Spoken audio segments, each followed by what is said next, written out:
Welcome, ladies and gentlemen. My name's Dychronic, your host here on this Destiny 2 video, and today we're going to be taking a look at the Destiny 2 weekly reset for December 22nd, 2020. So everything that has reset during the week, from the current new dawning event stuff to the Nightfall, the Crucible, everything that is a major weekly reset, we're going to be talking about in this video. From what I can tell, there's only two things that are unique about this week. First of all, it is increased Infamy week, so probably double during the week and triple during the weekend if you need to get Infamy for whatever reason. And secondly, there are Grandmaster Nightfalls have released today, so if you want to go get that Grandmaster title, or if you want to wait towards the end of the season, you can do it at either time. God, I gotta tell you, it's just way too fun to just step through the snow and just make it all crunch down. It's like in real life, like a fresh powder snow, you just gotta go step on it. Oh, it's so good.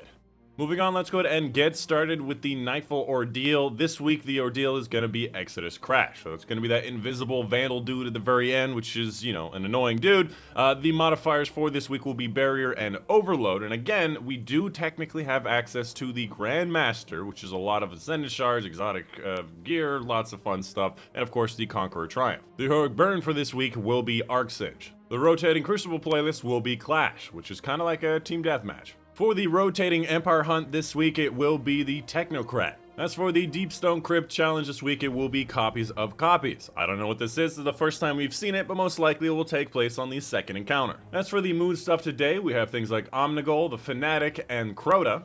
For the Garden of Salvation Challenge this week, it will be 0 to 100. This is going to be taking place in the boss encounter of the raid, and in this encounter, you have to dunk all 30 motes at a single relay, pretty much back to back. So you have to have 3 people with 10 motes back to back, dunking them per relay. This one is kind of difficult. You might have to do a bit of a glitch, so just check out a guide online. Moving on to Eververse's inventory, showing off what she has for Bright Dust, as well as the perusal through the silver section to check out what's going on. And a note that I mentioned before, that most of the items from the Dawning event will be available for Bright Dust at some point during this season. So if you want to get one of these items, I recommend waiting for it so you can get it for Bright Dust, but it's not all of them. It is most of them. For the items we have on sale for today, we have things like this ship, which I'm not even going to try the name of, just looks like a paper airplane. We have the new mini micro toboggan old style sparrow if you really wanted that. We have this ghost shell, the winter lotus, which has a fun little effect on it that's very special to it. We have the Celestia shader, which is obviously a dawning shader that I believe I got last year. For the other Bright Dust section, we have things like baking cookies. You basically put stuff in a bowl and then you put it in an oven. Here, there you go. You put it in an oven, pretty straightforward. It comes out and you get some cookies and then it just rises into the air like magic.